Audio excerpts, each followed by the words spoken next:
last year. We the people in a peacetime year lost over 10,000 killed and 40,000 injured. We the people in a peacetime year lost thousands and thousands of homes, schools, hospitals, factories, and churches.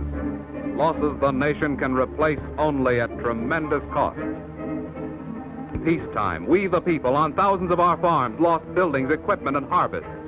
Harvests which are sorely needed to feed the hungry all over the world. And finally, we the people lost 31 million acres of timber. Timber that would cover the whole of New York State. Timber enough to build 140,000 desperately needed homes. It's a tragic story. A story that often begins like this.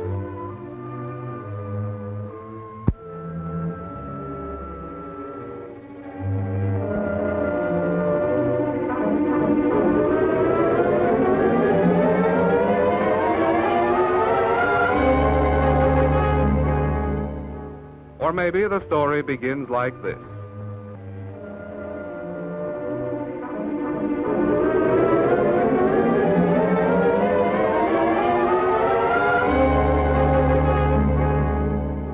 Or again, the story begins like this.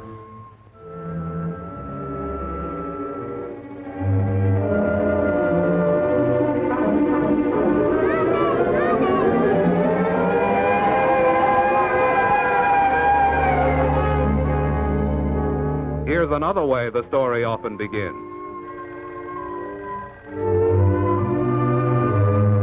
Hello. Hello, Virginia.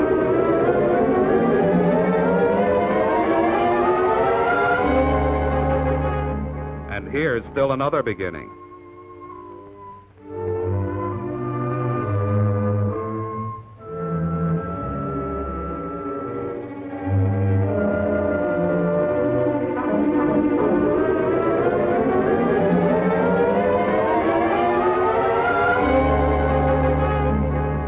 Oh yes, and here's one more beginning. Gasoline, invisible fumes, an open flame. The danger? Well, watch this experiment. You don't see any vapors, but they're there all right. A powerful light reveals their shadow on a white wall. See how these vapors flow out of the container and how they spread. Fumes of gasoline, benzene, and naphtha, when they mix with air, are a powerful explosive. And when they reach an open flame,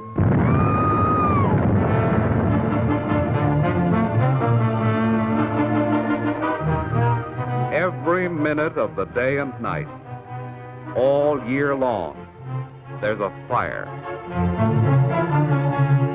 Every hour of the day and night, all year long, one person dies and 4 are maimed by fire.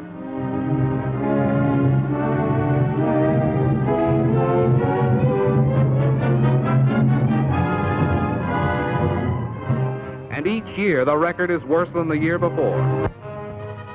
Production facilities and jobs. And 50,000 killed and injured. Crimes of carelessness.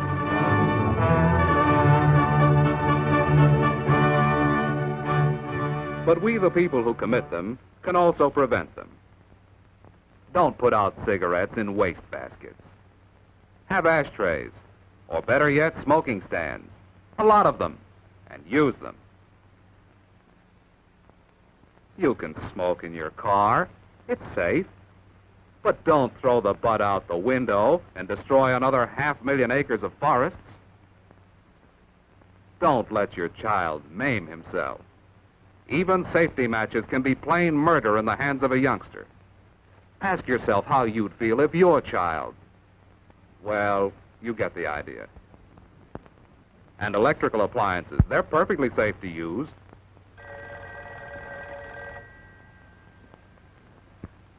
But you do have to turn them off when you leave. Now about those signs, no smoking. There's only one reason for them. To protect your life and the lives of others who work with you.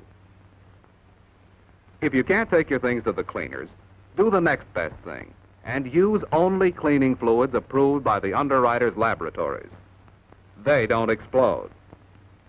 Safety rules, after all, are just common sense. Unless you're a skilled electrician, don't attempt your own repairs. You're asking for trouble.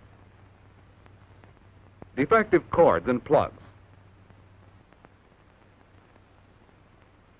Makeshift wires.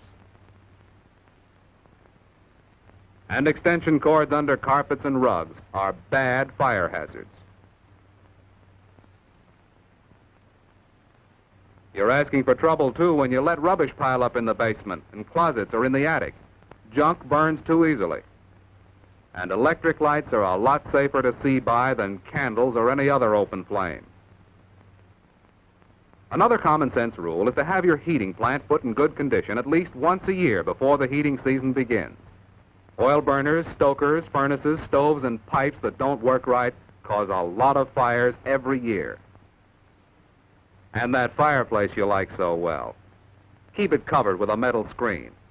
It'll keep the sparks from popping out and setting carpets and clothing afire.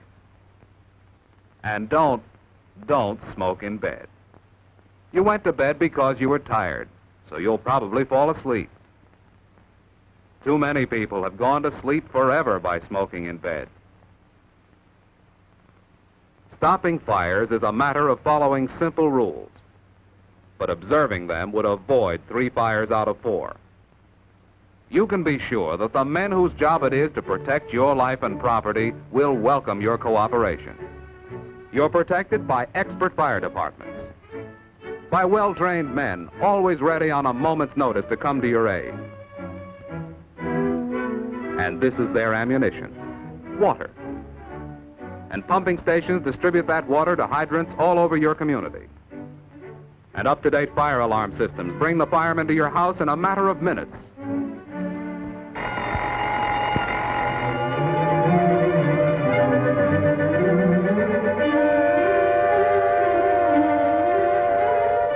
But the efficiency of all these services depends on you reporting the fire promptly. That's why it's important for you and your family to know where the nearest fire alarm box is. And incidentally, if you should turn in an alarm, be sure to wait by the box till the fire engines arrive, so you can quickly show them where the fire is. It's important, too, for you to have the number of the fire department handy near your telephone. Of course, in many communities, you need only call the operator. Half the battle would be won if small blazes could be checked before they become disasters of death and destruction. A destruction which... When will this appalling rate of death and destruction come to an end? That is the challenge. A challenge to every man, woman, and child in the United States. How will you meet this challenge?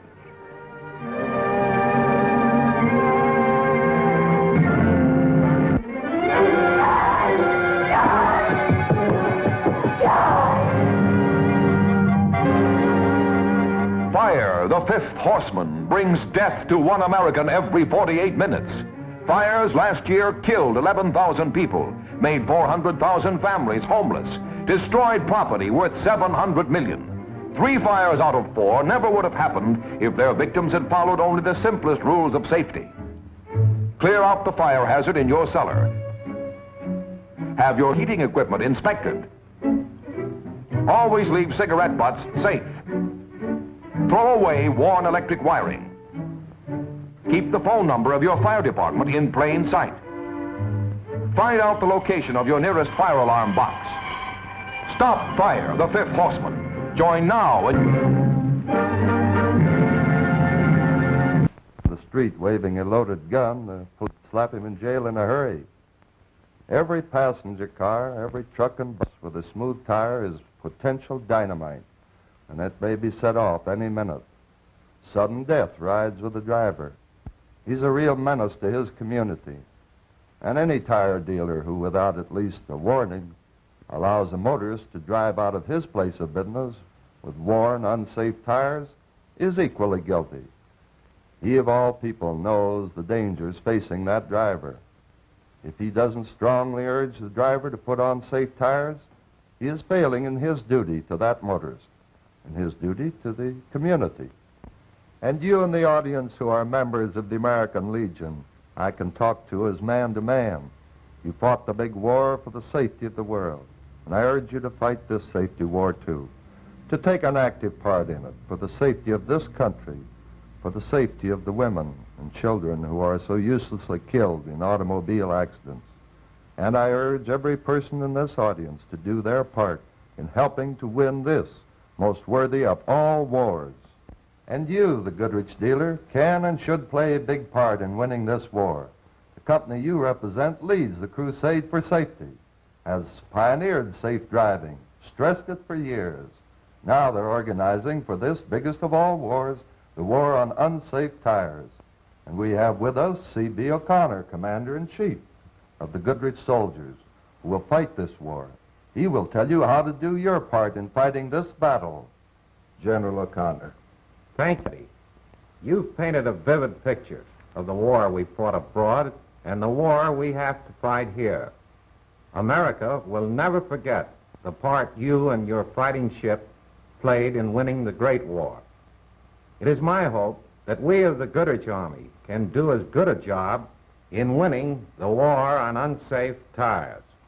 Today, more than ever, Goodrich is striving through its advertising, through every means at its disposal, to get motorists to drive on safe tires. But after all, in this war, Goodrich is only the SOS, the service of supply. We can provide the sinews of war, the arms, the ammunition. But you're the Army, the 36,000 Goodrich dealers and their service salesmen, an army of over 100,000 men, big enough to fight this safety war to a finish. I don't believe there's a single man in this entire organization who doesn't want to fight in this war to help his customers, his friends, his community to a better safety record. Our Army is ready. It's trained. All it needs is the plan of battle.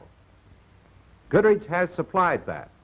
A plan that not only allows you to do your part in cutting the accident death toll, but helps you sell more tires, make more profits while you're fighting. Every time you get a motorist to change an unsafe tire for a Silvertown, you're helping to win the war. But you've also sold a new tire. Now, what do you need to fight this biggest of all wars? Well, the first thing any country does when it goes to war is to arouse the people, get the populace behind the Army. That's what we're doing. National advertising. Pages will appear in a full list of national magazines. Tell people in 25 million homes the story of the war. Arouse their interest and enthusiasm. Goodrich is running a supporting newspaper program nationally and will also share the cost on the ads you run locally. Ads that will tell millions of readers that the battle is on. Tell them to do their part to help win it. For you troops on the firing line, there's all kinds of ammunition. To tell the motorists that you're Army headquarters. A colorful window banner like this. A striking cloth banner that ties you up to the war. Strips of pennants, red, white, and blue, to attract everyone's attention. Special tire centers for use in the service area, window or floor. So far, so good. But don't stop there. Use your own showmanship. Think up some unusual ideas. Put them to work. Ideas like these help a lot to establish you as a big part of the war. Now, how about the Army itself? Uniforms? Of course. And uniforms that tie in with the sales battle. First, a button, a teaser. Something to make them ask questions about the war. And trench helmets that tell them you're in the Army, that you're fighting their battle. So much for the war in the station. What we might call the trench warfare, the backbone of any war. But we win battles by attack, by going out and getting the enemy. Hit them first with direct mail, with a special flyer, with spot broadcasts, and newspaper ads. Goodrich will share generously in their cost. This gives you the artillery, the big guns opening the way for the advance. Now go over the top. Send out raiding parties to find the enemy. You have to spot them first, and that means to you spotting every unsafe tire in your town. Use handle cards, one on each door, so the driver can't miss them. Take his number, look it up, and don't let him get away. Send him follow-up mailings. Phone him. Go right out and see him. Land that order. There's the war, and there's how you can win it. In winning it, you build sales and profits you never had before. And more important, you're doing a service to your community. You can be proud of your part in helping cut the toll of accidents. Certainly, that's enough to make every Goodrich dealer go to work, make him fight in this war as he's never fought before. But like every man in every army, we all appreciate awards of merit. In an army, we strive to come out of the ranks, to be leaders, to have that leadership recognized. So in this big war, you're given a quota based on your ordinary sales. Reach this, and you are a sergeant. Go above it, and you rise through lieutenant, captain, major, lieutenant colonel, up to colonel. And I, for one, would be very proud to earn and wear one of these distinctive buttons, if only to show my friends and my community that I was doing my part in the war on accidents. This button, plus the sales profits, would be all I'd ask. But the awards don't stop there. Based on the same reasonable quota, every dealer rates a chance at a wide selection of wonderful prizes. The more you sell, the more you win. You compete with no one but yourself. You work for your community, and you win recognition, profits, and prizes. Thousands of dealers won prizes last year, and this year it will be just as easy.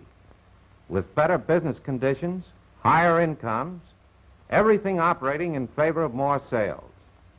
With a bigger tire line to sell because of the new farm implement tires, and particularly because batteries and accessories are included as a regular part of this year's contest.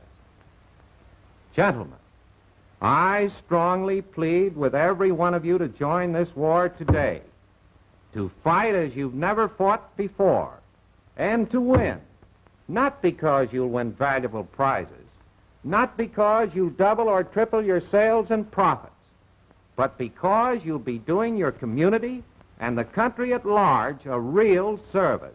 You'll be helping us all win this war against sudden death.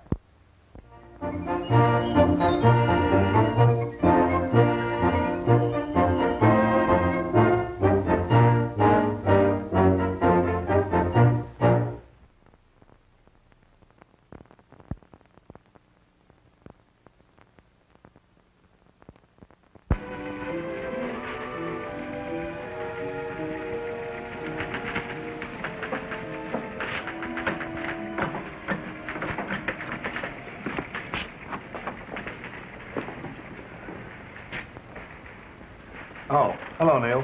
Mr. Gray, here's the story on that accident out on Green Street. Both drivers are in the hospital. Truck driver's in pretty bad shape. Passenger car swung around to pass a moving van and sideswiped. Those trucks always seem to be in the way. You say here that the passenger car driver pulled around into the wrong lane. Because he couldn't see around the truck ahead of him. Sure, he was wrong. But if that big van hadn't been there, it wouldn't have... Well, son, trucks have to be on the highway. They're a very important part of the American system of transportation. The desk. I know trucks are important. So does everyone else who thinks. But it seems to me that's all the more reason why the truckers ought to do a better job of stepping up to their responsibilities. Most of those truck drivers act as if they own the road. They don't give a hang for anything or anybody. Oh, I don't know. Mr. Gray, I'd like to do a series of feature stories on that very subject. Just blast their ears off. Maybe wake somebody up to the fact that with our streets and highways as congested as they are, it's time something was done about these guerrillas who drive their trucks like army tanks. You're really steamed up on the subject, aren't you? Oh, what about it, Mr. Gray? Can I do the stories? After all, that's what a newspaper is for, isn't it? I mean, to crusade for a cause. And you can't say that highway safety isn't a worthwhile cause. Well, highway safety is a big problem, all right. The only thing I know is... just the slant I'll use for the first article. The importance of transportation and the men behind that job. Every day we move tons and tons of freight by planes, trains, boats, and trucks. That's right. But the men who fly the planes are alert and well trained for their jobs. Railroad engineers are selected for their ability to meet the highest standards. And a man doesn't get to be a captain of a steamship overnight either. But truck drivers? Anybody can get to be a truck driver anytime. You see my angle? It's perfectly clear, only... I want Wilkins to do a cartoon for the story. We'll show a picture of a clean-cut, intelligent-looking pilot standing next to a railroad engineer. A man with experience and a sense of responsibility in his eyes. And third man, the captain of a freighter, with a steady hand on the wheel. Then we'll show the typical truck driver. He needs a shave. And the expression on his face says, "Look out for me, boys, I'm tough." A typical truck driver, huh? Right. If you'll give me the okay, I'll talk to Wilkins about the cartoons, and I'll get started right away on the first story. Neil, I think you've got a good idea there. Only Only what? you're not ready to write it. How do you mean? I mean that if the truck drivers in this state need a blasting, as you put it, that's okay. Maybe it's one more way to help solve the problems of highway safety. I don't know. But before you start on your articles, be sure you get the facts. But, Mr. Gray, the You've fact... been talking from a standpoint of personal prejudices, not facts.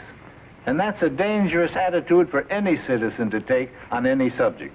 And it's especially wrong for a newspaper man who wants to carry the banner in a crusade. I want you to go out and study the trucking industry and the men in it. Talk to them, eat with them, ride with them. Find out how much actual training they get, if any. Check the safety records for facts. Do some research. Forget the guesswork. Talk to the men who hire the truck drivers. Get pictures. Then, when you have the facts, all of them, come back and write your articles. Then they'll have some authority. Expense account? Get started.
Portrait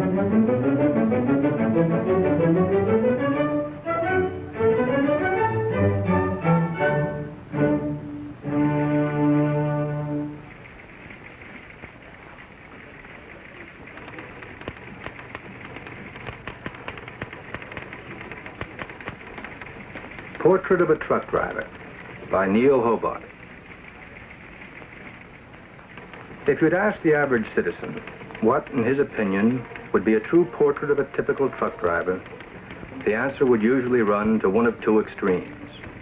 One answer might be that a typical truck driver is a reckless, thoughtless, very careless, completely selfish person with absolutely no regard for the rights of others. On the other hand, plenty of people will answer that a typical truck driver is a highly skilled and thoughtful professional, or the man you most like to meet whenever there's a real occasion for a friend in need.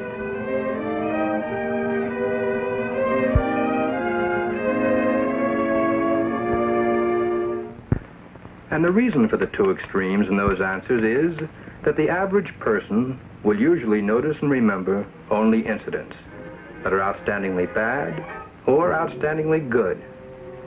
We seldom, if ever, notice the routine driving practices of the men who pilot the more than 8 million trucks and trailers that haul the nation's goods to factories, stores, and homes in every city, village, and farm in the land. But it's the men behind the wheels of these trucks that give us a true portrait of a truck driver. Where does he come from? What kind of a man is he? What's he like? I think I can answer those questions for you, Mr. Hobart. Come on in. All right. Those are the same questions we ask when we hire a man to drive one of our trucks. Today, the hiring standards in the industry as a whole are very high. They have to be. That's why we hire only men with a sense of responsibility. Responsibility? Yes. A sense of responsibility to their jobs. Responsibility to their families. And to themselves as good American citizens. Drivers like that are at least something to shoot for. We do more than just shoot for them. We get them. They're the only kind of men we hire. Because there's no longer any room in this industry for the smart aleck who thinks he knows it all. Truck driving is a job for professionals. That means professional attitude as well as skill. Certainly no place for an amateur. No place for amateurs, huh? No, the few misfits, the amateurs who manage to get into this industry, well, they just don't last. I see. Yes, today, when we hire anyone in this industry, we pay just as much attention to attitude as we do to appearance, experience, and skill. But what about experience and skill? Where do they get that? That's what I wanted to know, and that's what I found out. Much of a truck driver's training comes from riding with an experienced man who has been selected as a driver trainer. It's practical, on-the-job training. Watch your speed, bud. You're crowding it just a little. Okay. This road patrolled? That's not the point. The speed limit for this truck has been set up for a pretty good reason. Safety. Our safety, the cargo, safety of other people on the road. Only a dope goes faster than the limit. And dopes just don't get very far. Not in this company. I guess you're right at that. When you've been driving as long as I have, you'll know I'm right. The only speed that's smart and safe is one that lets you keep your truck under control at all times. And I suppose that can vary with the weight of the load and the condition of the highway. I mean, like rain, snow, hills, and traffic. Right. Yes, in the making of a professional, experience is a great teacher. But more and more truck companies today feel that experience alone is still not enough. So modern fleet owners hold regular driver training classes designed to cover the finer points of the profession. Okay. We've covered the dangers found in the misuse of equipment. We've covered the proper use of the brakes, the clutch, watching the tire pressure, overrunning the engine, and so on. Remember, once you leave the shop, the care of equipment becomes your responsibility. This is a laugh. Me in school. What can I learn here? I've been driving a truck for years. got a good record, too. Now I want to run through the routine procedures for highway breakdowns. Bill Terry, you want to take it? Well, according to the law, anytime you break down on the highway. Or pull onto the shoulder of the highway. That's right. Well, if it's in the daytime, first you pull out your safety flags. If it's at night, you set up your reflectors or light your fusees. And you don't light your fusees so close to your trailer or truck that you're liable to burn up your cargo. And your good job, too. Next, you pull out your fire pots or your lanterns. You set those up. One goes about 100 feet in front of the truck on the traffic side. One about 100 feet to the rear. And one about 10 feet behind the truck in the middle of the traffic lane. Thanks, Terry. Now, before we start on the written work, I'd like you fellas to answer a few other basic questions. As professional drivers, you shouldn't have any trouble with the answers. Now, for instance, tail lights must be visible how many feet to the rear? 100 feet? 300? 600? 300. Right. Now, here's another one. Except when passing, what distance would you say must be maintained between vehicles weighing more than 5,000 pounds? Bud Moss, what would you say? I'd say that depends on your speed and condition of the highway. I'd say any distance that leaves enough space between you and the vehicle ahead so a passing car can get back in line is okay. Right. And naturally, you leave enough space to allow for any sudden stop of the vehicle ahead. And you'd be right again. You know, that's one sure way anyone can tell a professional driver from the chumps that drive along in a caravan like a string of circus elephants. No one can pass because each chump hangs in there right on the other fellow's tailgate. And in case of a sudden stop, the chump ends up with the other fellow's cargo right in his lap. Of course, it only happens once. A chump never gets a chance to try it a second time. So don't be a chump.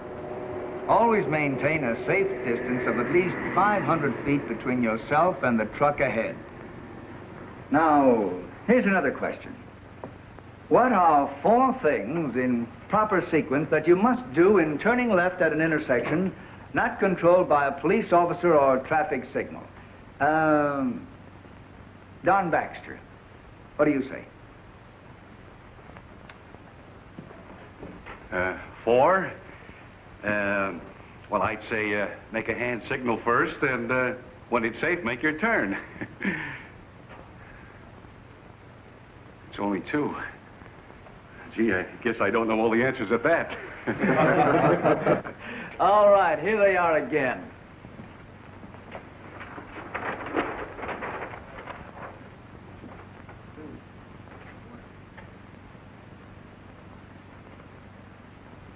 Yes, even experienced men with good records find they can learn a lot in the truck driver training and refresher courses offered by private companies.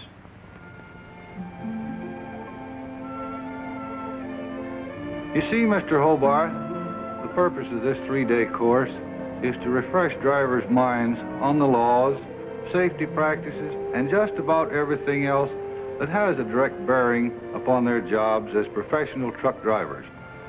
It's quite a complete course. For instance, we talk of the importance of the driver's physical condition, the importance of sufficient rest and proper diets. We review the first aid practices and cover not only what to do, but what not to do in the case of an accident. We spend a lot of time reviewing accidents and their causes. And we give some mental and physical tests with special equipment designed to scientifically measure a truck driver's keenness of sight, his field of vision, depth perception, night vision, his steadiness, and the speed of his reactions behind the wheel. And each driver gets a report of these findings, so he'll know if anything needs correcting. And, of course, there's plenty of field work, too. The drivers have a chance to brush up on their ability to handle the various types of equipment when it comes to backing up, parking, jackknifing, and everything else required in the expert, safe operation of your truck. Incidentally, the boys who enter the National Truck Rodeo find this extra training comes in mighty handy. Yes, I can see where it would. Yes, most people don't realize the time and training that goes into the making of a professional truck driver. For example, I was surprised to learn about the School for Truck Drivers at North Carolina State College. The course covers 6 weeks of intensive basic training on all subjects pertaining to the professional operation of all types of commercial equipment. And the professional training isn't confined to truck drivers alone.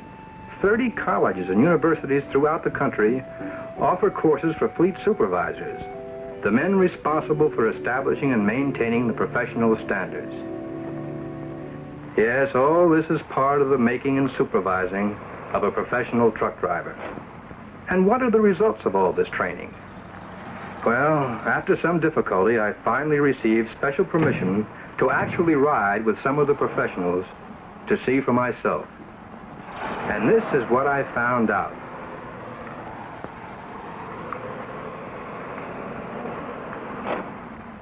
I discovered that the main difference between the thousands of professional truck drivers and the amateurs, whether driving a truck or a passenger car, is their attitude. As Les Davidson put it, You see, Mr. Hobart, drivers like that man just don't think while they're back of the wheel. But we have to think all the time.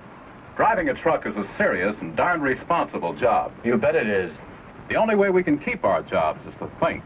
Drive with our heads as well as our hands and feet. We call it driving ahead of yourself, or defensive driving.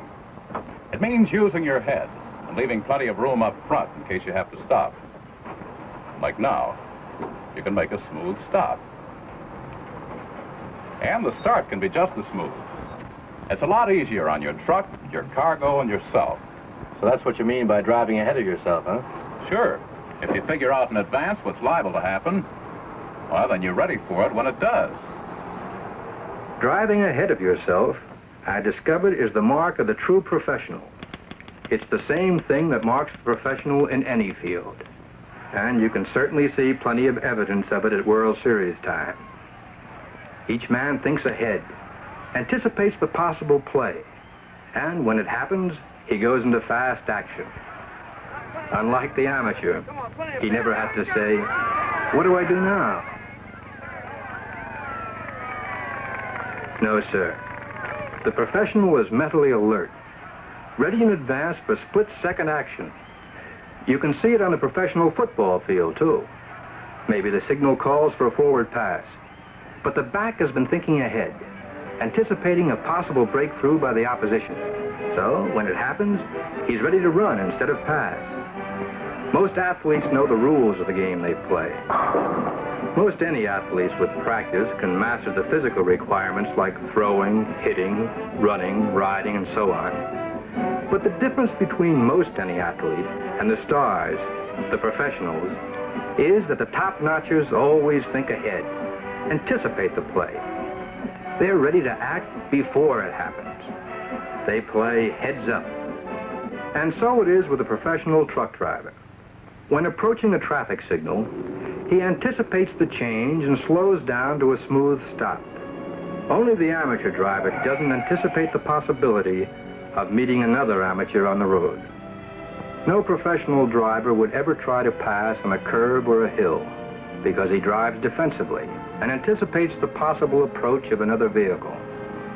And because he's an alert, heads-up driver, he anticipates the possible mistakes of the amateur who, for example, fails to signal. Professionals anticipate trouble from a spilling or leaking cargo, so they make doubly sure that everything is safe. Any professional will tell you that only a dope fails to take care of his cargo and equipment. And for some reason or other, the dopes don't seem to last very long in this business today.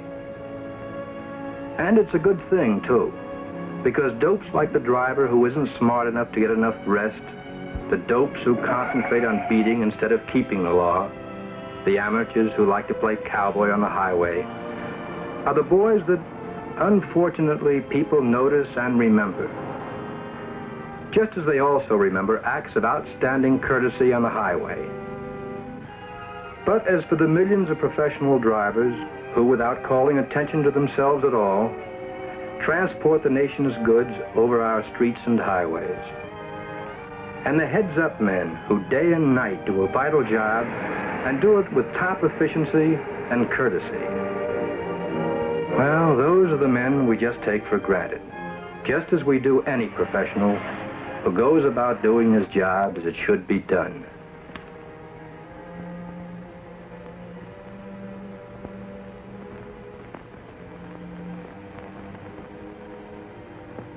Here's the last article on the truck driver series, Mr. Gray. I thought you said you were going to, as you put it, blast the ears off the trucking industry. Well, when I went out to get the facts, as you suggested, I found out that it wasn't the industry as a whole, but just a few, well, amateurs who were still around that need the blasting. But the professional truck drivers, that's a different story. They know their business. You know, if every person who drives on this nation's highways would take a lesson from the professionals, well, the answer is obvious. What I mean is this. The professional driver isn't only the person who works for a big trucking company. He can be a farmer driving his produce truck, a grocer or cleaner in a panel delivery. It's the attitude that counts. Why, even I have learned a lesson from riding around with the professionals in this job, and I'm a better driver as a result. And I learned another lesson on this job, too. And what lesson was that? To follow your advice. And never make up my mind and sound off on any subject until I make it my personal business to first get the facts.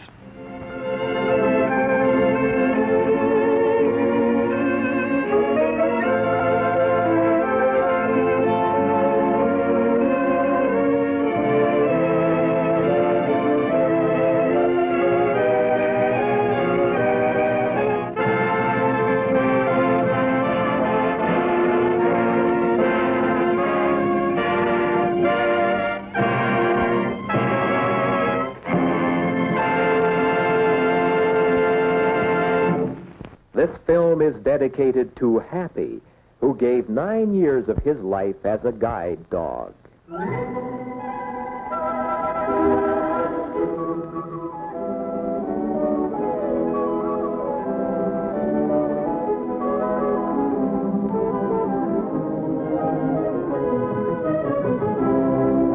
Most of us have, at some time or another, been afraid of the dark.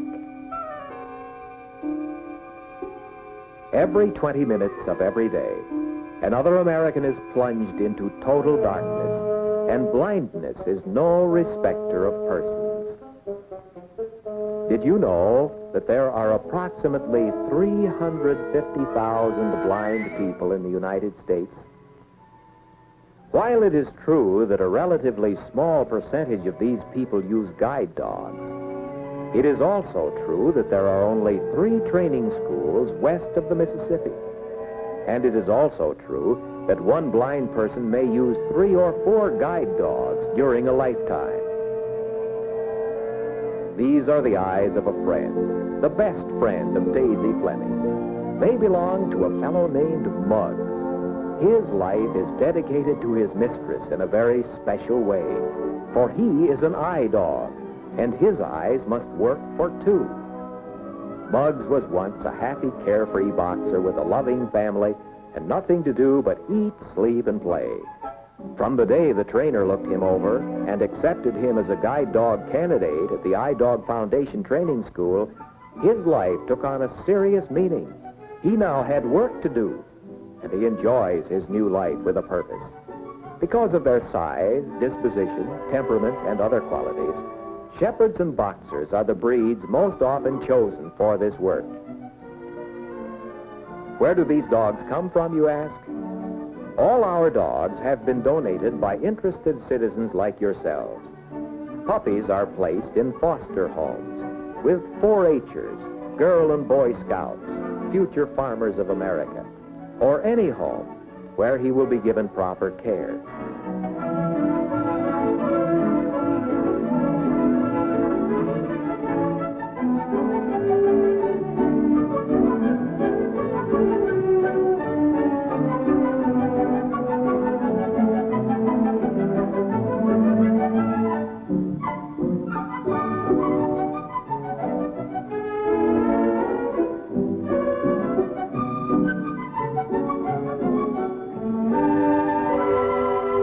When the dogs are 11 or 12 months old, they are brought back to the school, ready to begin their training.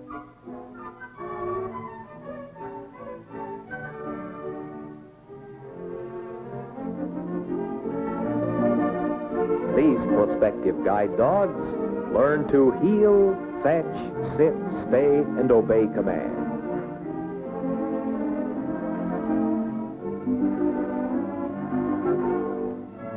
They are taught to ignore such natural attractions as other dogs, cats, children, and fire plugs.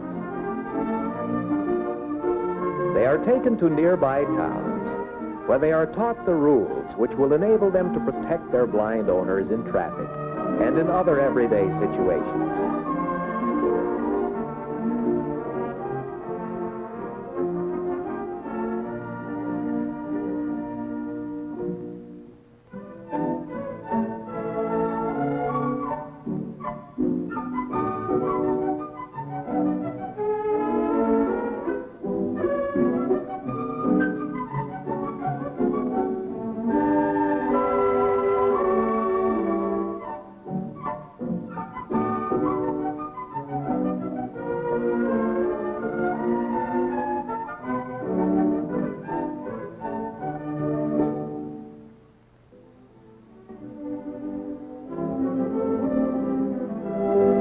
After 3 months of this obedience and traffic training, the dogs are then ready to meet their future masters and mistresses. Students come from all walks of life to the training school, where they will spend a minimum of 1 month on a beautiful 4-acre ranch in Cherry Valley, Beaumont, California, a lovely, restful location which enjoys the best of Southern California climate.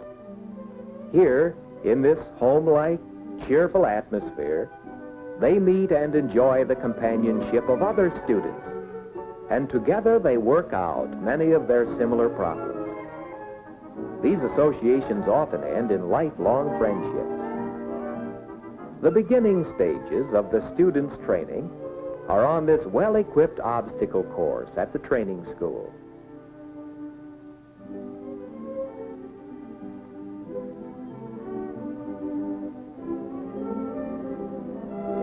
After a dog is assigned to a student, he is never separated from his master again.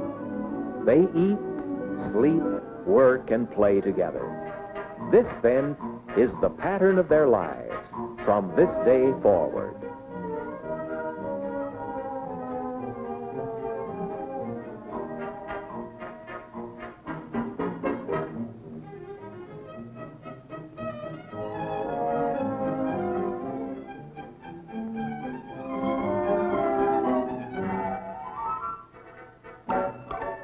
This person is dependent on his dog and seldom finds it necessary to ask for assistance from others in carrying out his everyday tasks.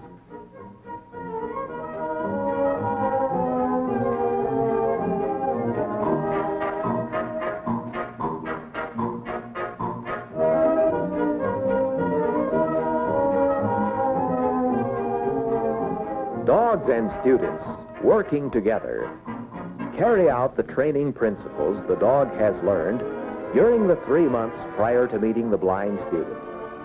Each dog is the ever-constant, ever-faithful guide, companion, and protector of his master. You have already realized that all this takes time, money, and effort. And because you are a member of an organized group, you know the meaning of this sign. The feeding and medical care of the dogs, upkeep on the obstacle course and the grounds and the property are expensive. There are times when we have to keep 12 to 14 dogs for a 2 or 3 months period before the trainer can finally select 6 dogs, which is the maximum for a single class with 1 trainer.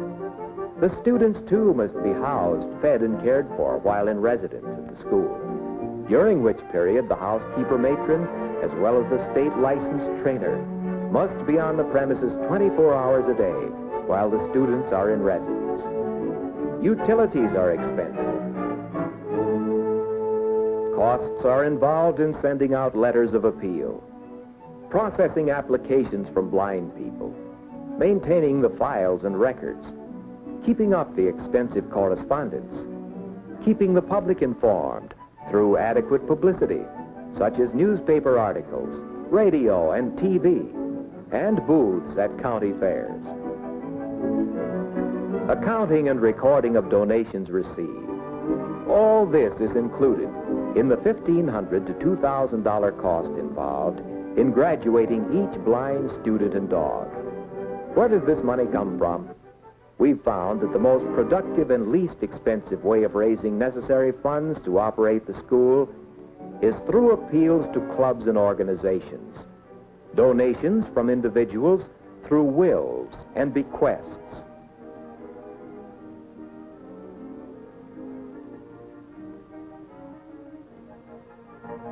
And, of course, the distribution of canisters. The iDog Foundation is a non-profit, charitable corporation supported entirely by tax-deductible donations. You may ask, how can I help? Actually, there are many ways in which you can give. Most important, you may encourage your club to support the foundation with a donation. Your club may sponsor a student. You may make a personal contribution.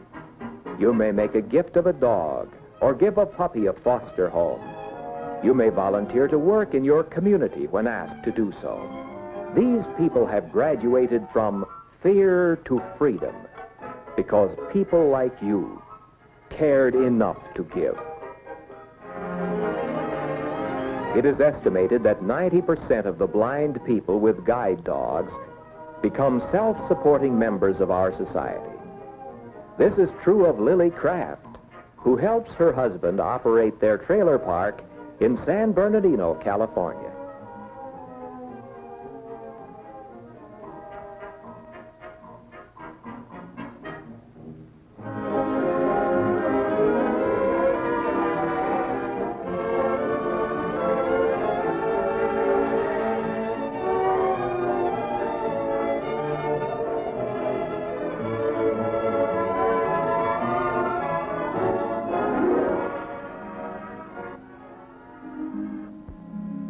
Remember, your donation to the iDog Foundation will help to open the door to a brighter future for someone who now stands in the shadows.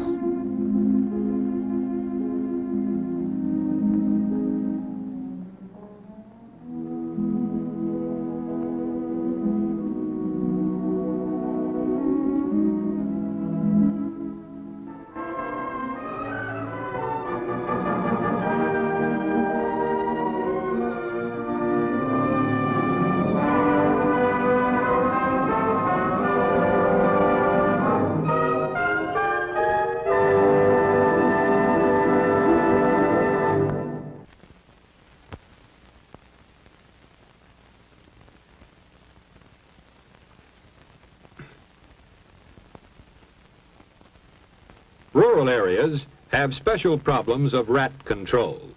A farm, by its very nature, is a factory for producing food. The presence of large quantities of food, often easily available, is a constant invitation to rats, as well as the animals for which it is intended. A farmer who feeds rats and gives them a place to live will suffer economic loss from rats and be threatened with rat-borne diseases. Yet, in spite of conditions that favor rat life, A farm can be free of rats if the farmer understands rat habits and makes intelligent use of basic rat control measures.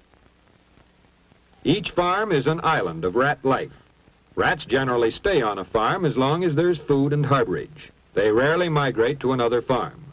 The farmer has complete control of rat life on his own farm. Rats harbor as close as possible to food sources.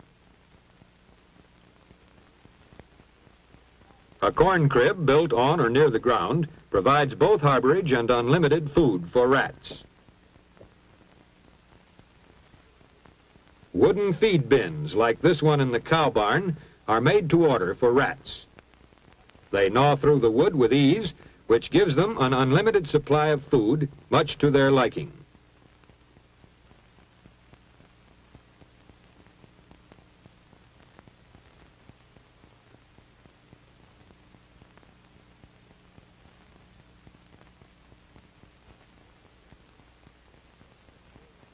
The hay nearby provides ideal harborage. It will support dozens of rats indefinitely.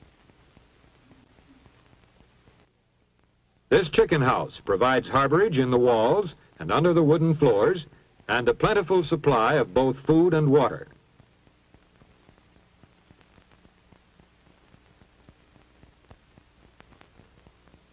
Rats always manage to get their share of available food and water.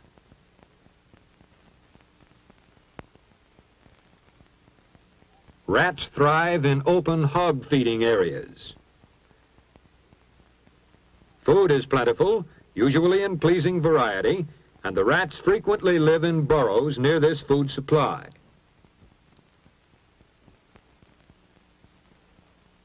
The farmhouse, too, will have its quota of rats if there is an entrance into the house. This basement room can be a center of rat infestation, which may spread to other parts of the house. Not only stored food, but waste food provides good rat fare. Rats find harborage in such places as this pile of old lumber and junk. They carry food to their burrows so they can eat it in safety. It is obvious that a rat colony of considerable size is well established in these fine rat living quarters. To eliminate rats, access to food and harborage must be cut off. Raising the corn crib on piers about 2 feet high leaves a clear area underneath and eliminates rat harborage. Metal flashing over the wood base prevents rats from gnawing through and makes access to food impossible.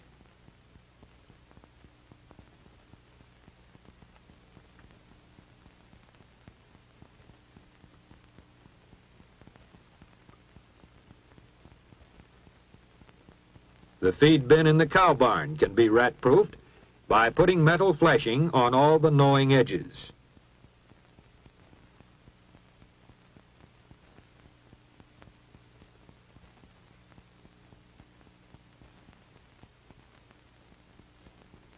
The rat-proofed lid should fit tightly.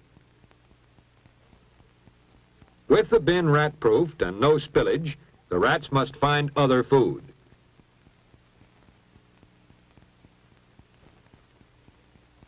The chicken house can be rat-proofed at small expense by putting in a concrete floor and eliminating the harborage in the wall.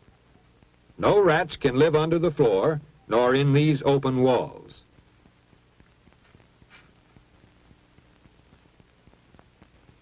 To help reduce the food and harborage available to rats, the hog feeding area should be concreted.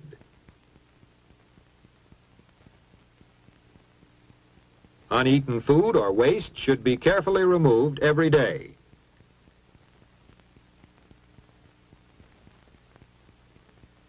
The first step in eliminating rats from this basement storage room is good housekeeping. Food should be stored neatly on shelves, with the bottom shelf at least 18 inches off the floor. The space below should be kept clear and clean. Metal channel and cuffs rat-proof the storage room door. This blocks the only means of entry of rats into the storage room. Junk has been thrown away, lumber stacked 18 inches off the floor, as it should be wherever it is kept on the farm. There is a minimum of rat harborage, and access of rats to food is difficult. It is equally important to clean up the area around garbage cans. Spilled food is rat food. A raised platform makes it impossible for rats to harbor under the garbage. The container should always be kept closed with a tight-fitting lid. Final disposal of all waste which might be attractive to rats can be accomplished with the one-man sanitary landfill. A suitable location near the house is selected and stepped off.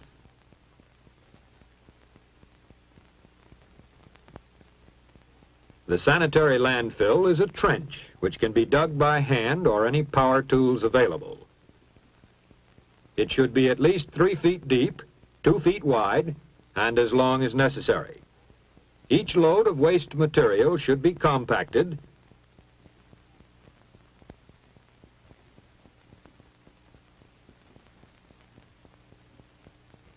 then covered with at least 24 inches of compacted earth.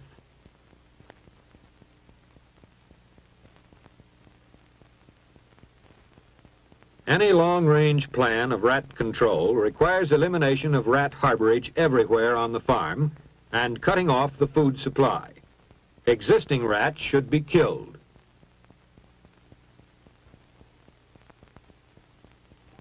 A small amount of calcium cyanide is pumped into the rat burrows,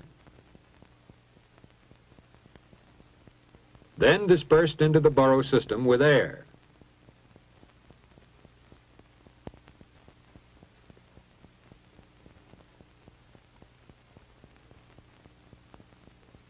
Red squill is used for poisoning the rats in this barn because the calcium cyanide would kill other animals.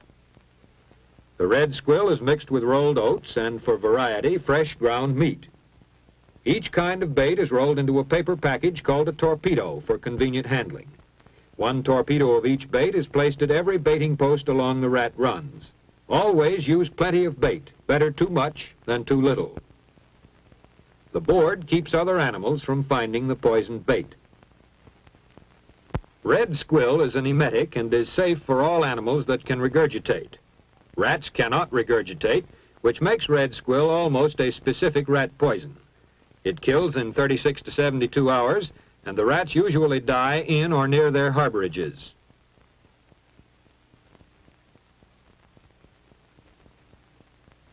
To find out if all the rats have been killed, tracking patches are laid out in the rat runs.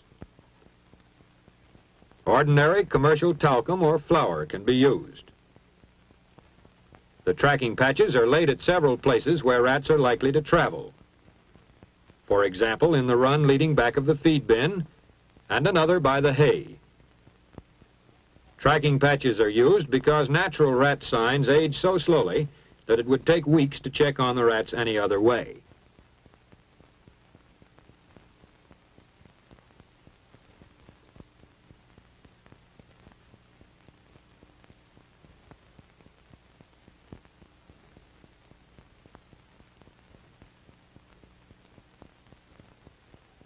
The next day, the tracking patch by the hay proves that several rats are still in the barn. So steel traps are set along rat runs in several locations. In this barn, he sets about 10 traps.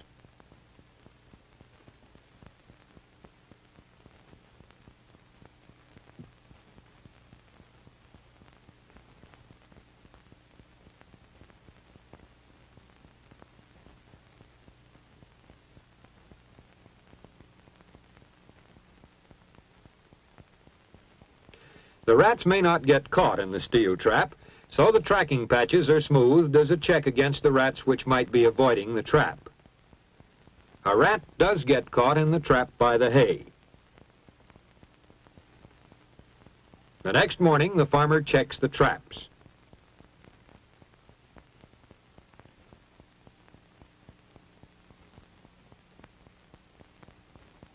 The rat that sprung this trap will not be likely to be fooled by it again.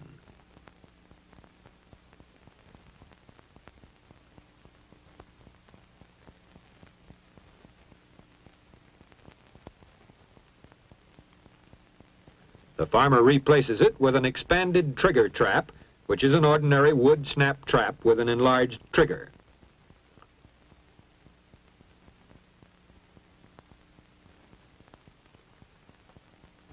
Again, he smooths the tracking patch so he will know whether any rats get by this trap. That night, the rat gets caught. The next morning, the farmer resets the trap and smooths out the tracking patch.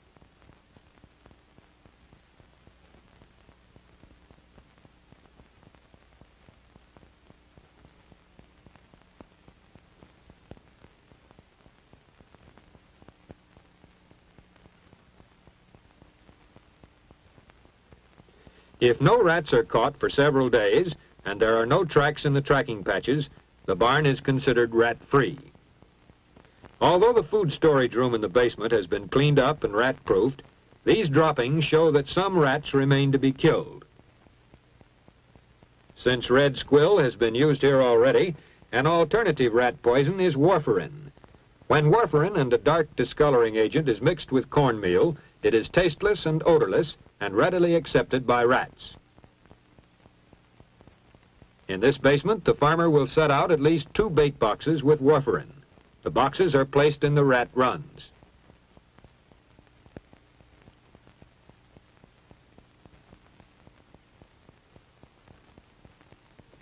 The pan is filled with the poisoned cornmeal.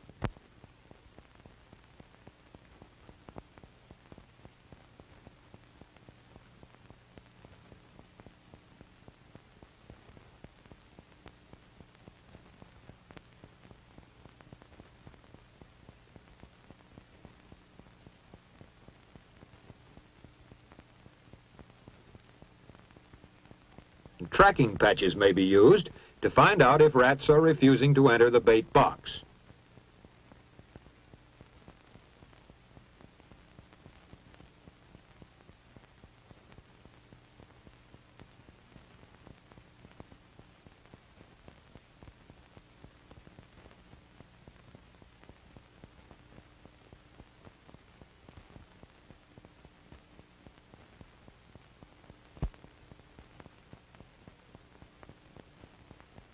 The other bait box is set at the opposite side of the room.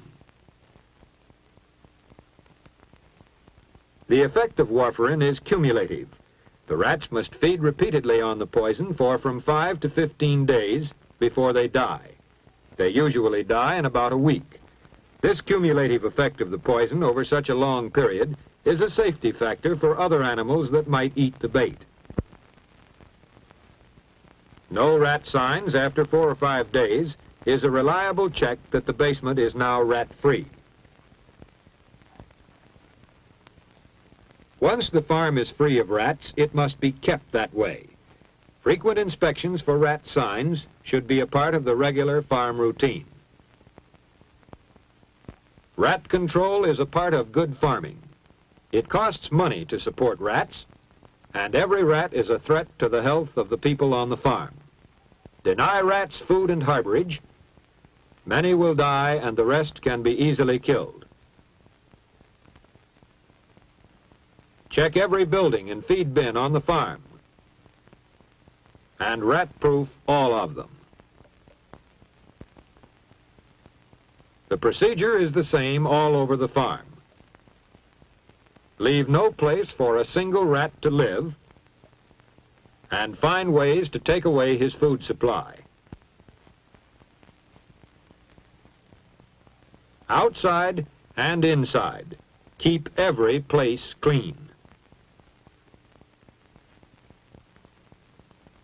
Get rid of all such open invitations to rats as this. Store waste where rats can't get it, then bury it in a sanitary landfill. Kill rats with every practical means. Calcium cyanide, red squill, warfarin, or traps. Then check results. Every farm can be freed of rats through the use of basic control measures. On this island of rat life, the farmer does have complete control.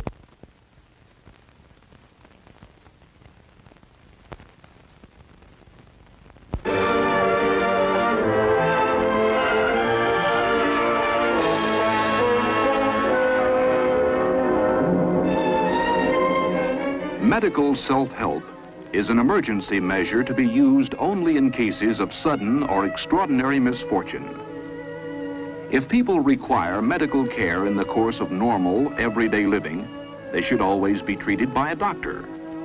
However, when disaster strikes, you may not be able to obtain trained medical aid in time. There are many forms of disaster. They can happen to you and your family at any moment. This film is one of a series on medical self-help. Its purpose is to teach you what to do in an emergency situation when there is no doctor.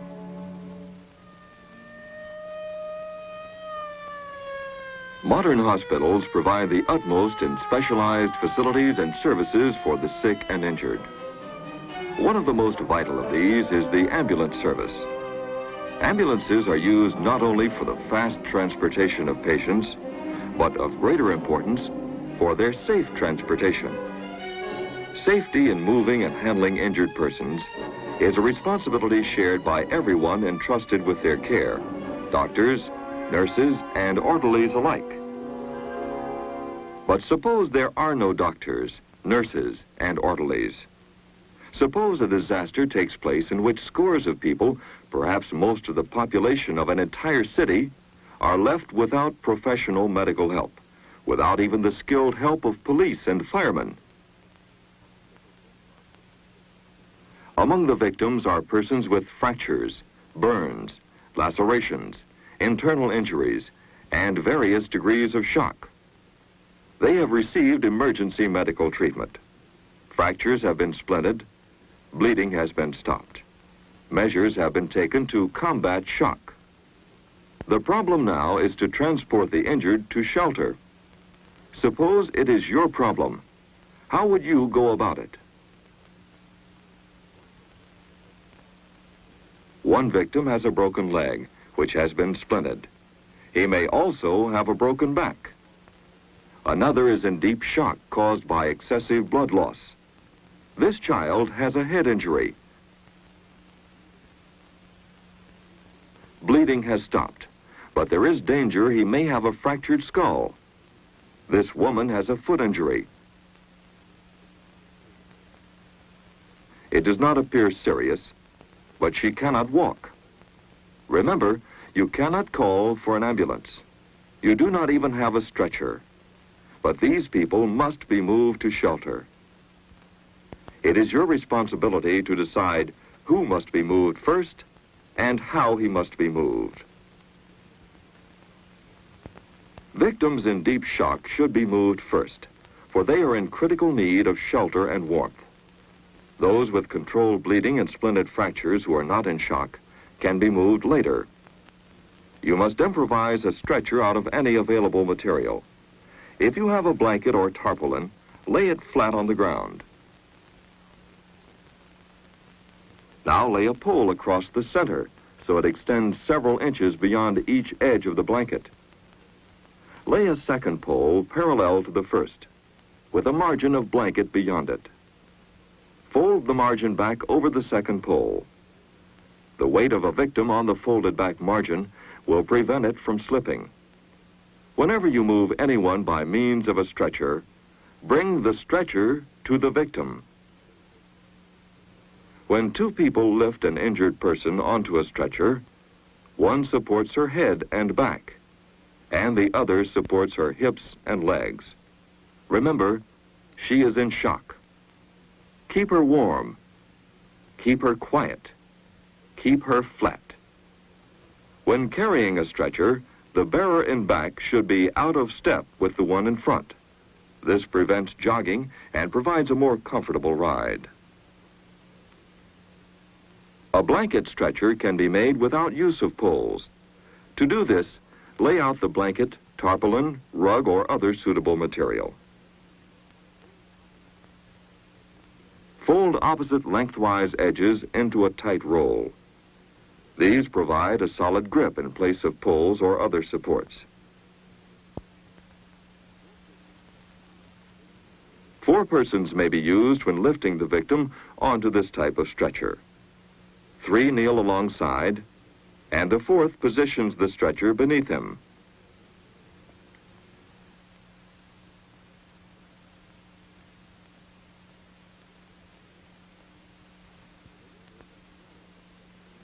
Remember, when carrying a stretcher, it is more comfortable for the victim if the rear stretcher bearers are out of step with the front bearers.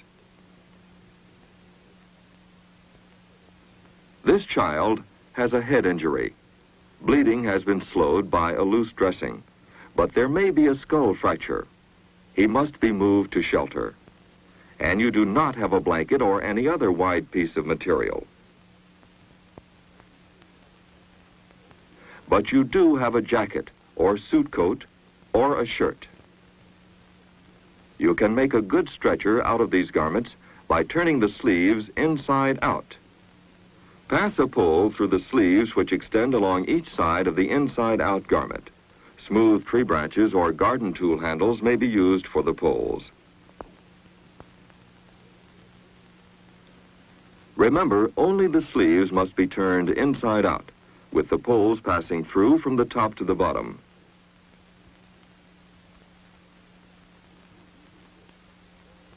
Before using this or any improvised stretcher, test it for strength.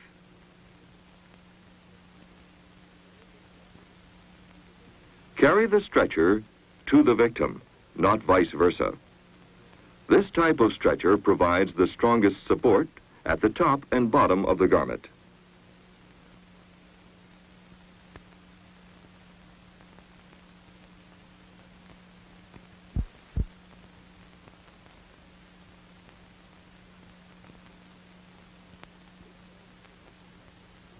This man has a broken leg and possibly a broken back.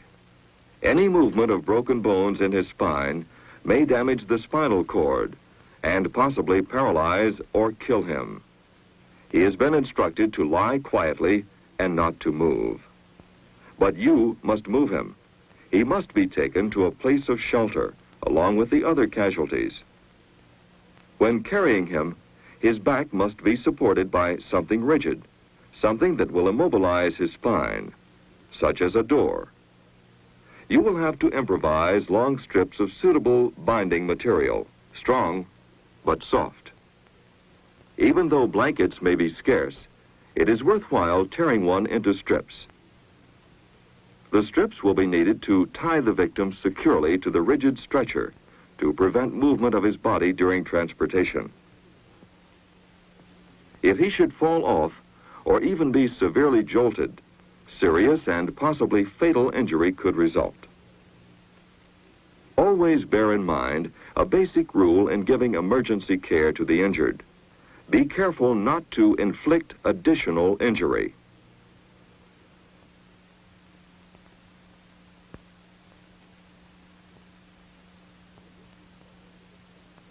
When lifting someone with a spine or neck fracture or a suspected fracture, do not bend or twist his neck or back. 3 persons are needed to lift the victim.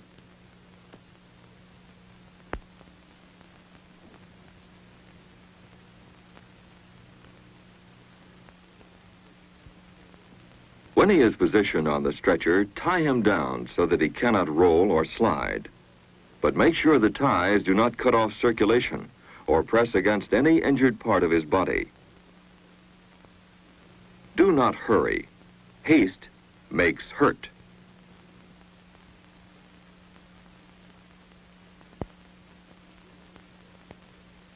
To prevent his head from rolling, support it by placing firmly wadded coats on each side.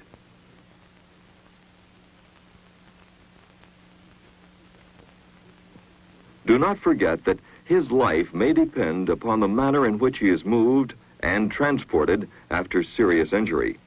Move slowly and step carefully. The last victim to be moved from a disaster area is the one with the least serious injury.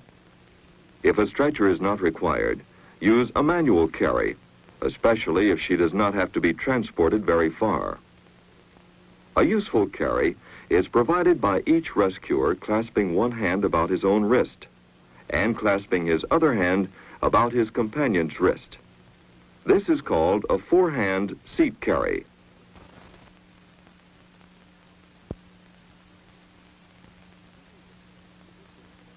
To use it, the victim must be conscious, and able to place her arms around the necks of her rescuers for support.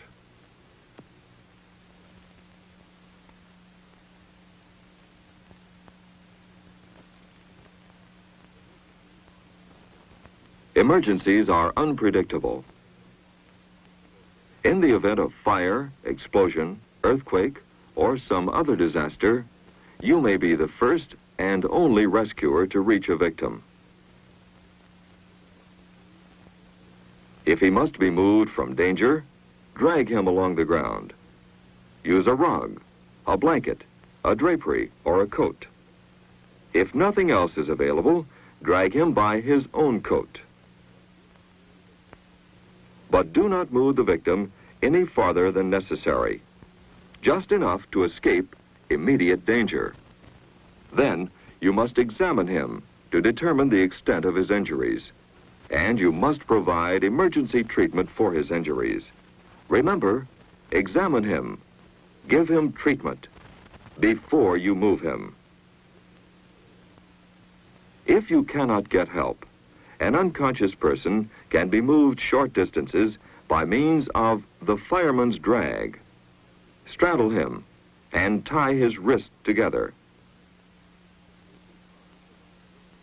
Loop his arms around your neck and continue to straddle him as you crawl toward shelter. Another victim may be less seriously injured, although unable to walk. In this case, use the piggyback carry.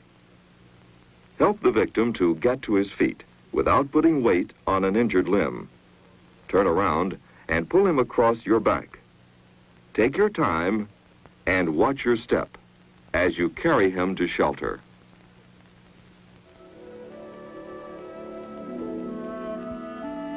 In transporting the injured to shelter, it is important to observe several basic points. Do not move an injured person until you have given emergency aid for such injuries as suffocation, hemorrhage, fractures, and shock, except when there is immediate danger of further injury. Whenever moving an injured person with a stretcher, carry the stretcher to the victim. Use a rigid stretcher for people with spinal or hip injuries, and make sure the victim cannot fall off. Carry stretchers out of step to avoid jogging, and always walk carefully. Remember, although you have given the victim emergency medical aid, his life is still in your hands.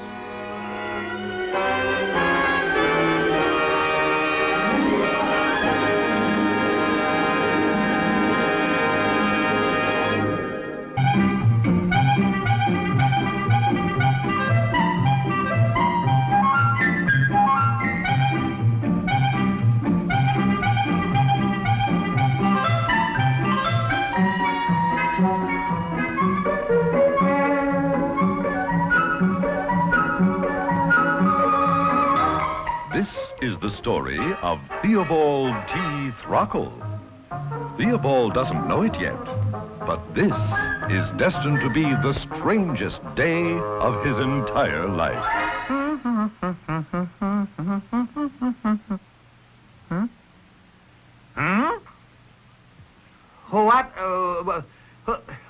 Who are you? The name, young man, is Orby. Oh, well, how do you do, Orby? But what... What am I doing here? I'm here to give you a gift. Me? A present, you mean? Yes. What is it? Wow! Hey, it's big. What is this gift? 10 magic minutes. Magic minutes? Yes, during which you can acquire all the facts about any one subject you choose. Think of what this could mean to you. Huh? Learn about finance and make a fortune. Learn about politics and become a famous public figure. Learn about science and be the first to explore new planets. Gee! Look, all the subjects in the world from which to choose. Dating. That'll be fun. Driving. I like that. Drinking. Drinking? You mean drinking water? Or whiskey? Yes, drinking alcoholic beverages. What do I want to know about that for? Come to think of it, I know... You know a lot about drinking already? Well, sure. I know... Oh, I don't know how to put it, but...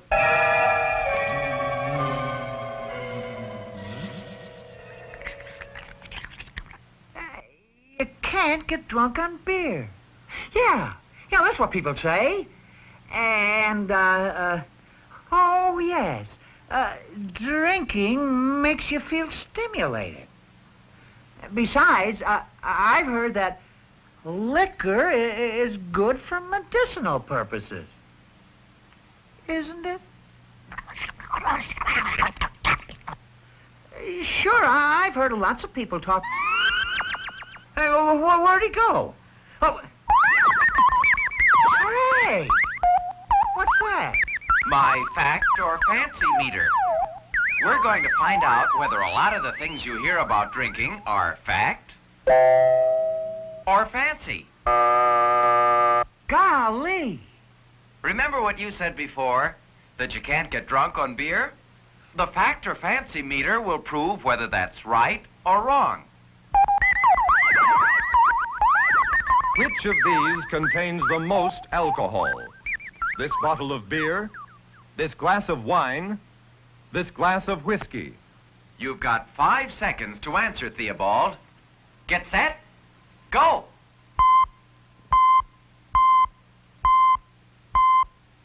What's your answer? Oh, that's easy. Whiskey. Not a fact. In any drink, it's the amount of alcohol, rather than the amount of liquid, that counts. And there is approximately the same amount of alcohol in each of these drinks. It's the same kind of alcohol, too. Beer, wine, whiskey, gin, brandy, vodka. They all contain ethyl alcohol. No matter which you drink, the effect can be the same. You can get drunk on beer? You certainly can. Yeah, but drinking makes you feel good. I've heard lots of people say that. Let's find out. Alcohol is a stimulant, a depressant, a tranquilizer. 5 seconds to answer. Go!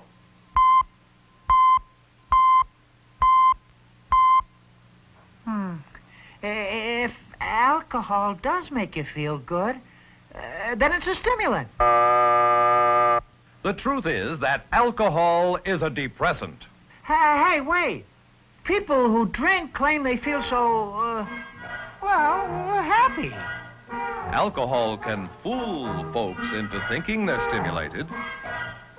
Say, everything looks, kind of rosy.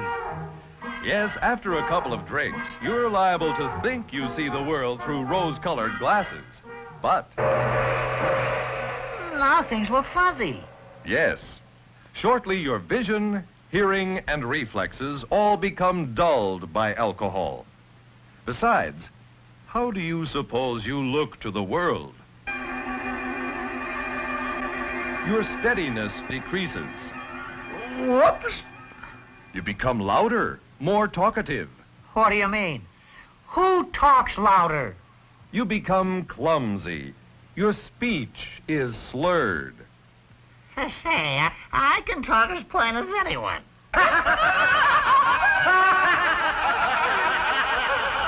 You look funny to other people. And tomorrow,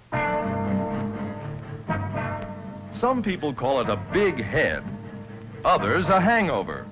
But whatever the name, that's the real proof that alcohol is a depressant. I never realized. I didn't know.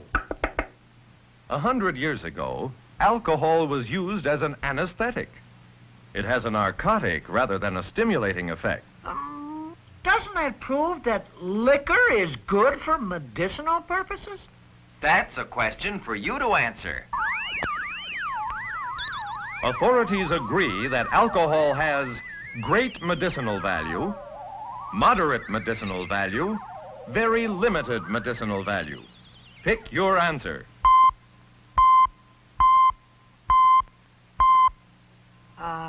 Moderate medicinal value?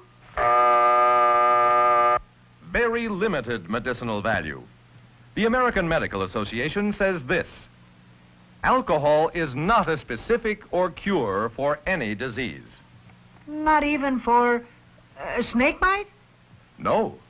A person bitten by a snake may be in shock, which is increased by the depressing action of alcohol. Maybe I don't know everything about drinking. But say, I hear a couple of drinks help a person work better. Okay, let's see.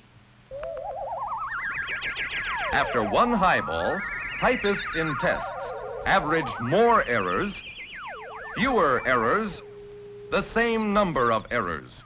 Which do you think? Maybe about the same? No. After one highball, the typists averaged 39% more errors. After two highballs, almost 72% more errors. Wow! But that's typing. Other jobs are different, aren't they? No.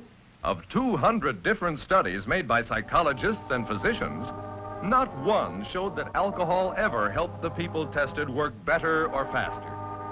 Sometimes they felt they were working faster, but actually their bodies were slowing down. Similarly, alcohol affects driving, too. Driving? Well, seems to me drinking shouldn't bother your driving. If you're a good driver, that is. Theobald, let's check that out. Alcohol in the brain slows down your ability to react by 1 to 10%, 10 to 20%, 10 to 30%. Guess which?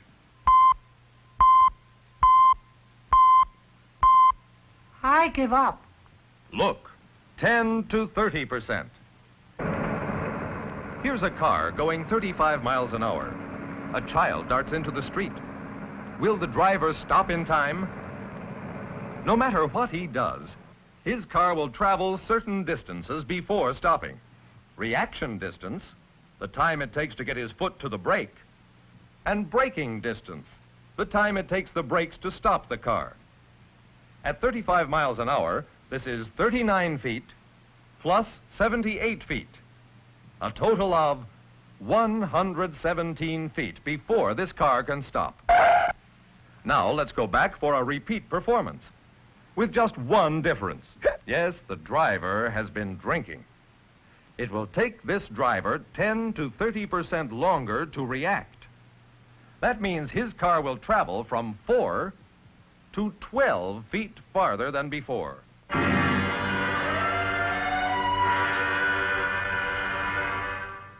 Gosh, they shouldn't drive when they start feeling their drinks. Unfortunately, they think they can drive better than ever, but they can't. 30% of all fatal accidents involve a drinking driver. How come folks don't just stop for a cup of coffee or something to sober up in a hurry? There is no quick way to sober up. Huh? Here, let's see what would happen in your body if you took a drink of alcohol. The alcohol taken into the stomach is quickly absorbed into the blood. And wherever the blood goes, there goes the alcohol, throughout the entire body. Once this happens, no amount of black coffee, vitamins, exercise, or anything will get rid of the alcohol. Time is the only solution for sobering up. And time is a slow process. In 1 hour, the human body has the power to burn up only about 1.5 teaspoons of alcohol. Say a person were to drink a bottle of beer. How long do you think the alcohol would stay in the body? At least 2.5 hours.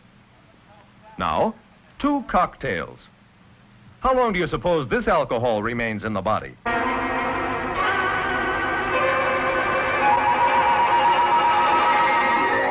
5.5 hours. Gosh. And here I always thought, come to think of it, I used to think a lot of funny things. About drinking, I mean. Nothing like having the facts, Theobald. Yes, when you have the facts in front of you, you can make up your own mind about this business of drinking, whether it will help you or hold you back. You mean whether or not there's anything in it for me? Oh, look, Theobald, there's one more question in the machine. Take all the time you need to answer this question. The decision you make may be one of the most important of your entire life.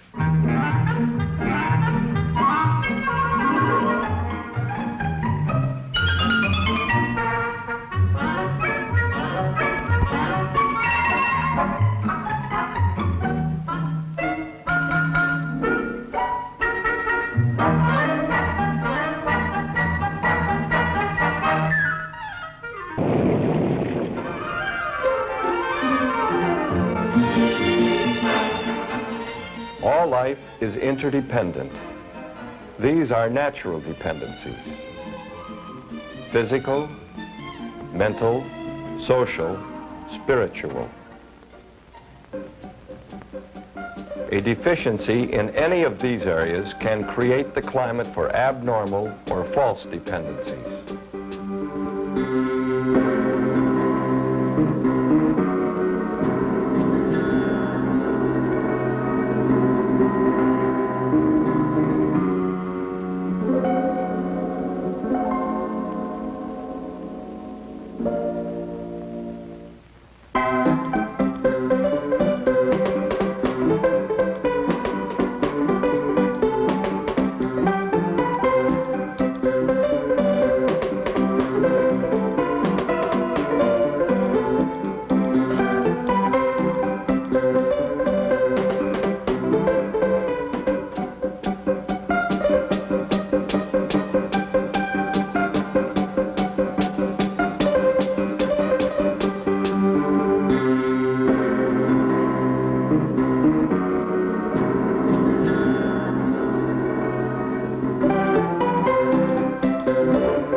However casually or innocently, we first depend on a false crutch, it will likely grow on us and take hold of our will.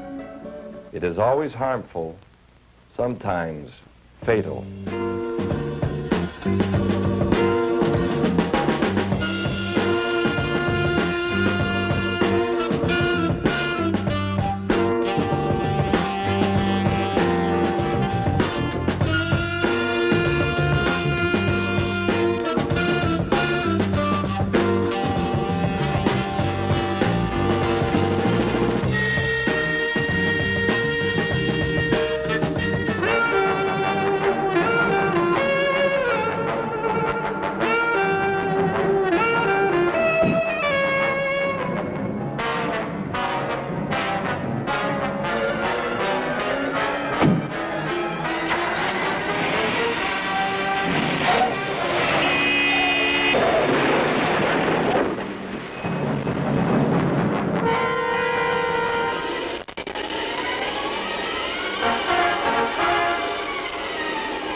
I'm a news reporter, and the 3 incidents you have just witnessed are reenactments of actual case histories.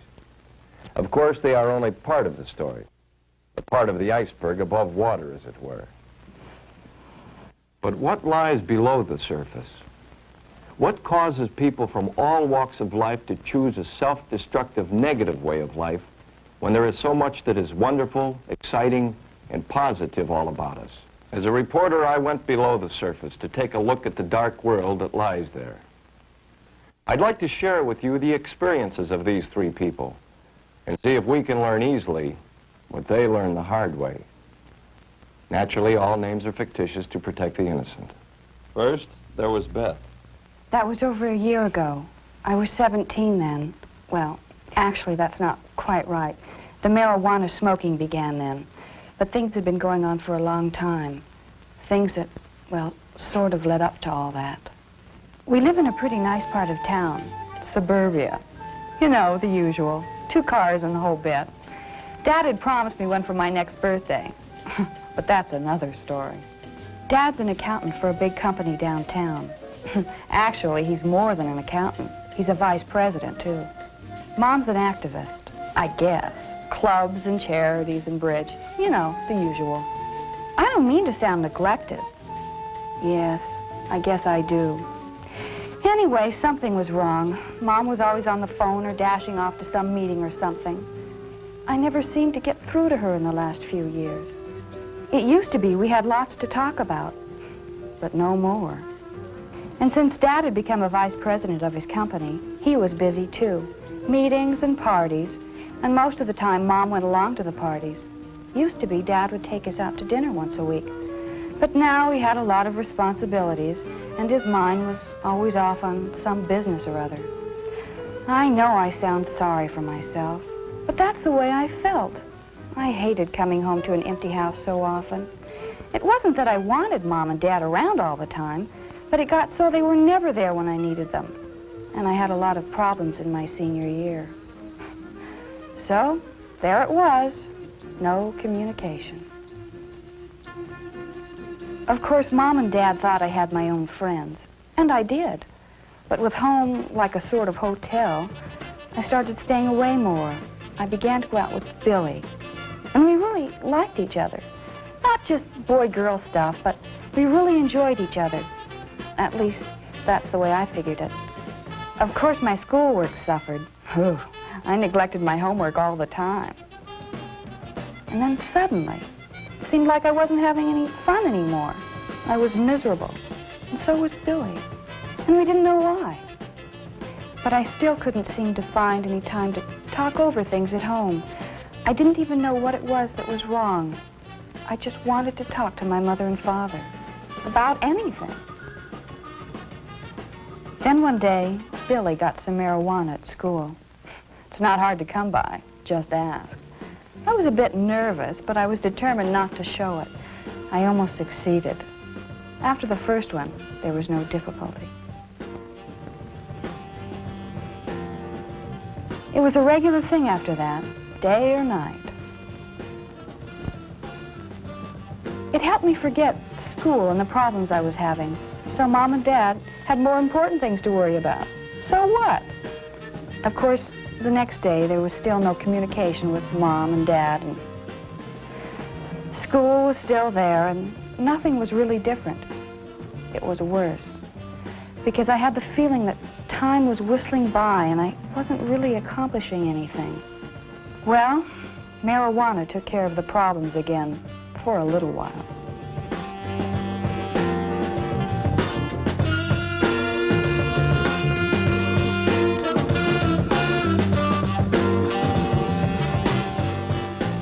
Then one night, the whole thing blew up. Joan was feeling pretty sick. We'd all smoked quite a bit. Larry tried to help her, and Billy got really mad. I never saw him that way before. He acted like he was crazy. When I tried to get him to leave Larry alone, he turned on me and he came to me, and, well, I was never so scared in my whole life. I ran all the way home. We live only a few blocks away. I couldn't get over it. Billy was always so gentle. I just blurted out everything. Mom and Dad just stared. They couldn't believe it.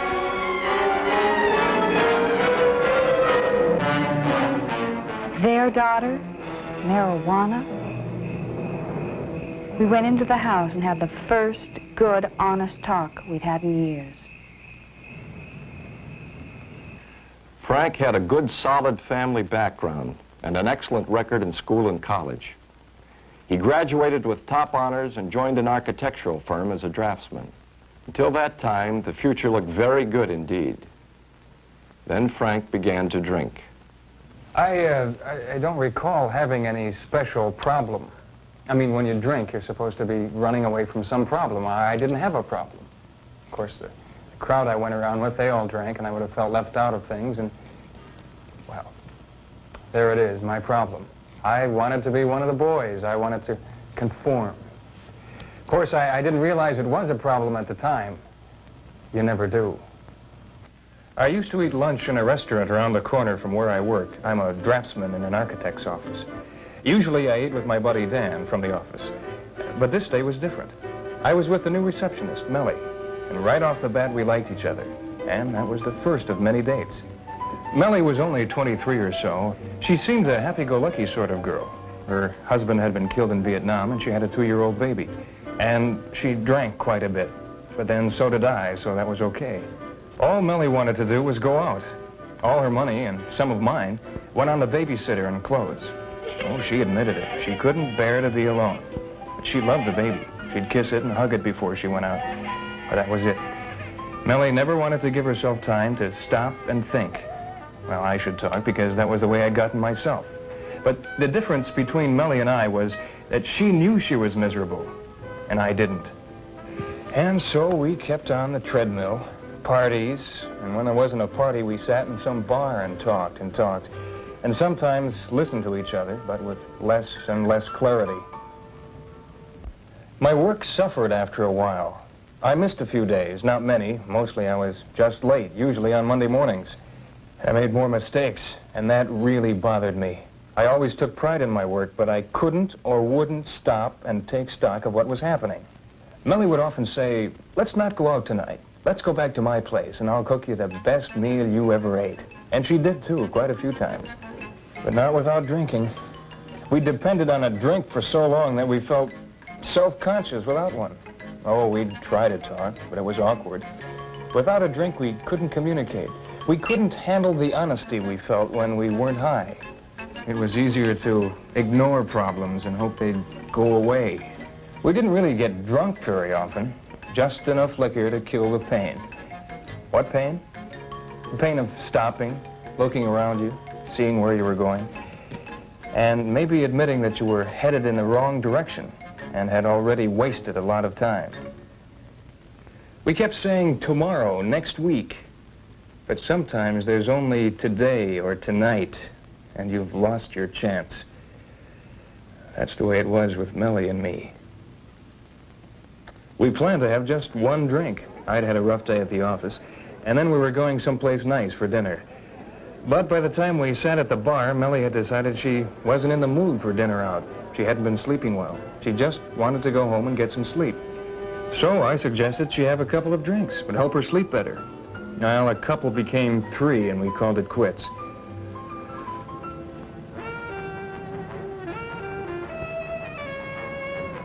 I don't remember too much for a few minutes then. The noise of a horn, brakes, and a crash. Then Mellie was dead. She was dead. And I never really knew her at all. And I'd loved her. And I don't think she ever really knew that either. For weeks, I went on a bender to end all benders.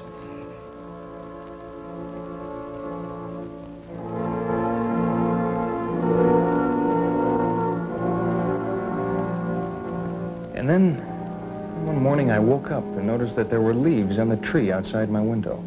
And up until that moment, I couldn't recall ever having seen the tree.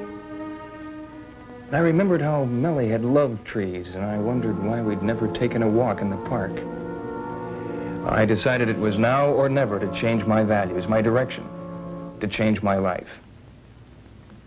And then there was Max. I left school at the end of one fall term and never went back. I had all the excuses I needed. My mother and father separated, and I spent half of each summer with my father. My mother wasn't a very happy person to live with. At that time, I thought she was just mean. Now I can see she was just lonely. I think she missed my father pretty much, and I guess I was a constant reminder of him. In any case, we didn't communicate. Frankly, I never tried. I don't know about her. Maybe she tried and I wouldn't hear. Who knows how you start to freeze yourself into a corner. This was home for over a year. I made a few bucks taking bets, messages, running errands, taking a package here, bringing one there. If my mother wondered where I was, she didn't show it. Maybe she was afraid to ask. One day, my father followed me from the pool hall. He was real mad. Told me to never go near that place again. It was bad. If I got into trouble, it meant trouble for him. That's all that was worrying him. I told him that and he blew up.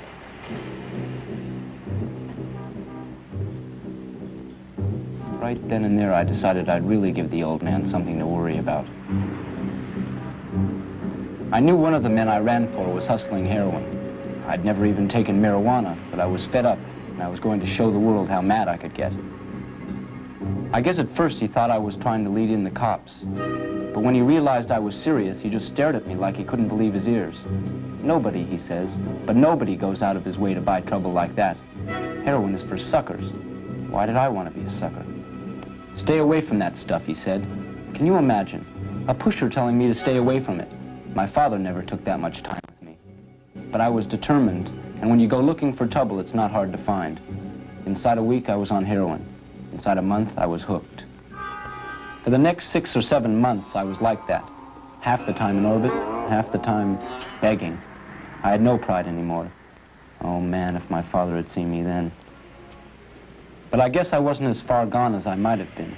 One day I dragged myself to the nearest hospital and asked for help. What I went through for the next few days, I wouldn't wish on Satan himself. I begged him to kill me.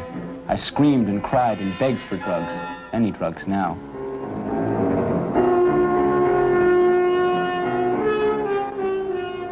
But inside of 7 days, I walked out, clean and weak. I got myself a job at a gas station. I was always good with my hands on cars. I could take one apart and put it back together before I was 14. So for 2 months, everything went fine. I felt I was getting along. I had responsibility. Then one afternoon, this guy made a crack. Now it seems silly, but I was tired and this guy was always needling me. Instead of giving myself a talking to, I began to feel sorry for myself. That's all it took. I had a wild, delirious night, and the fix lasted for several days. But then, that afternoon, I was dying.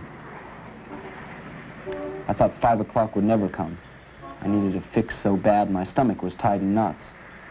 The kid wanted me to check his brakes, said they were giving him trouble. Felt like maybe they were low on fluid. If only I hadn't been left alone that day. Anybody working with me would have known something was wrong. How wrong I didn't know until I turned and saw the can of fluid. I could have sworn I had put it in, but there it was, unopened.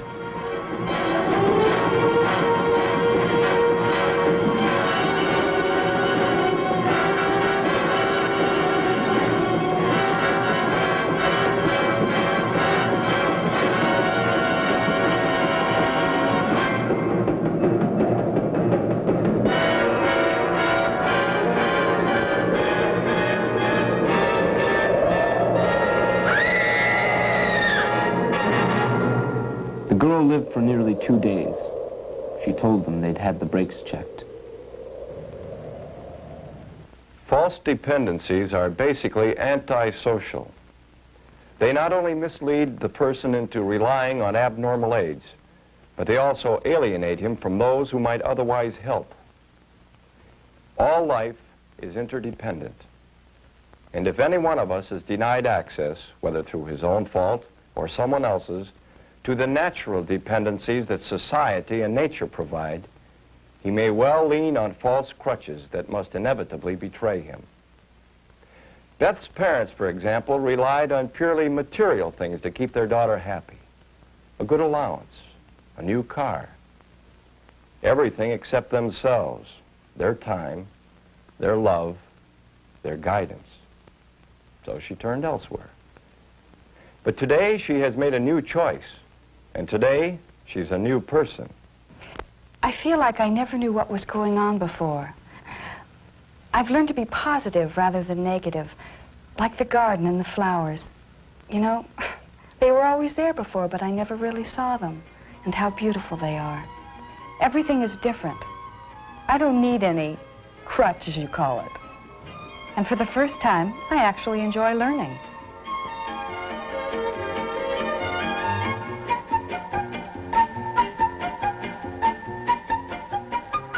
It's a pretty good life, if you go after it.